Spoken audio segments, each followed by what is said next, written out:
Greetings and welcome to the Fan Perspective. I'm your host Nathan Nile here with my continuing coverage of the 2015 NBA playoffs. Here to recap the Eastern Conference matchup between the number 1 seed Atlanta Hawks and the number 5 seed Washington Wizards.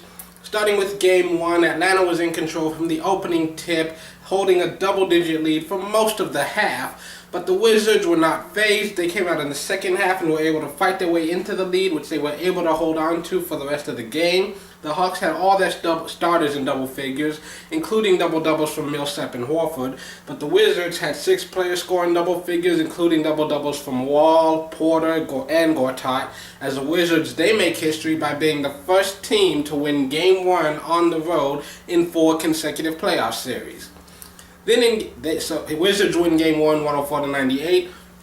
Game 2, John Wall, he sat out the game with a hand injury, and the Hawks, they came out early. They took the lead, which they held on to the entire half. They go into halftime with a 7-point lead. The Wizards, they fought back in the third, even tied it up, but they never took the lead. The Hawks, they broke away in the fourth quarter and never looked back. The Atlanta finished with 5 players in double figures, including a double-double from Millsap, as they win it 106-90. Then Game 3, the series moves back to Washington, and once again, John Wall sitting out the game. Carol Antic started for Millsap, who was both sick and injured. He was banged up a little bit, but it was like some flu-like symptoms, throwing up and stuff, so he ended up just sitting at the start of the game. The Wizards, they started out well. They were in control the entire first half. They ended the first quarter with a 10-point lead, and they had a 13-point lead going into halftime. Then they led by 19 after the third quarter. The Hawks, they just couldn't get into an offensive rhythm, so Bud, he pulled the plug, made all of his starters sit down, put all the backups in the game, and next thing you know, the bench players go on a 17-0 run. Suddenly the Hawks, they're right back in the game, and Coach Bud decides, you know what, these are the guys who got us here, so we're going to leave them in there. And the bench, they continue to play well, and with 14 seconds left to go, Muscala hits a game-tying 3-pointer, and so now the Hawks, they're about to go into overtime, but then Paul Pierce, he hits a buzzer beater over 2 defenders to give the Wizards the 103-101 win, giving them a 2-1 lead on the series.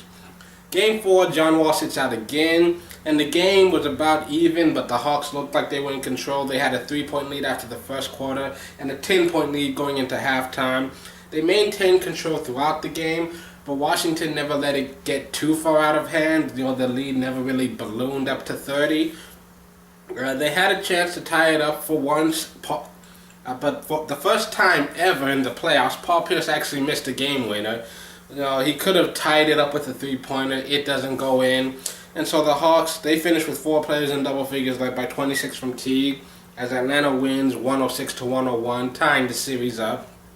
Game 5, the series goes back to Atlanta. John Wall returns to the starting lineup. Atlanta got off to a good start, but Washington fought back, took a 6-point lead into halftime behind double figures, scoring from Wall and Bill and Gortat. The second half was very interesting. The Wizards took a lead in the third and held on to it for a short while, but Atlanta made a run to take the lead back. Then the Wizards opened the fourth quarter with a 10-0 run to take the lead, but late in the fourth, Atlanta has a 12-0 run to take the lead. And this game was a close one. The Hawks, they stole the ball, and a fast break bucket gave them the lead with 14.9 seconds left. Then Paul Pierce hits a 3 with 8 seconds left, giving the Wizards a 1-point lead. Then Horford gives the Hawks a 2-point lead with 1.9 seconds left. When Washington doesn't have the timeout, so they heave up a prayer, it does not drop. Horford had a double-double, leading the team with 23 points, 11 rebounds, also adding 5 blocks as the Hawks win 82-81. And then they force a decisive Game 6. The series moves back to Washington with the Wizards facing elimination. Both teams made their runs. They both held leads in the first half. But it was the Hawks who took a 6-point lead into halftime, with Millsap nearly having a double-double already in the first 2 quarters. The Hawks maintained their lead the entire third quarter, and this series looked all but wrapped up. Suddenly you look up, the Wizards, they have a lead.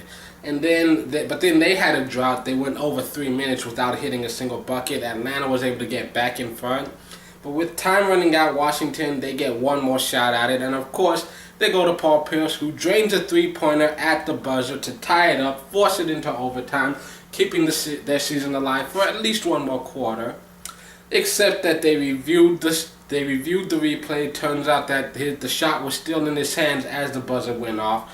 So Atlanta, who had 4 players in double figures, including double-doubles from Millsap and Carroll, they win this 94-91, defeating the Washington Wizards in 6 games and moving on to the Eastern Conference Finals, where they will play the number 2 seed Cleveland Cavaliers. This is basically what you expected the playoffs to be like for the most part. So I'm 2 for 2 in the Eastern Conference in this round. Woohoo!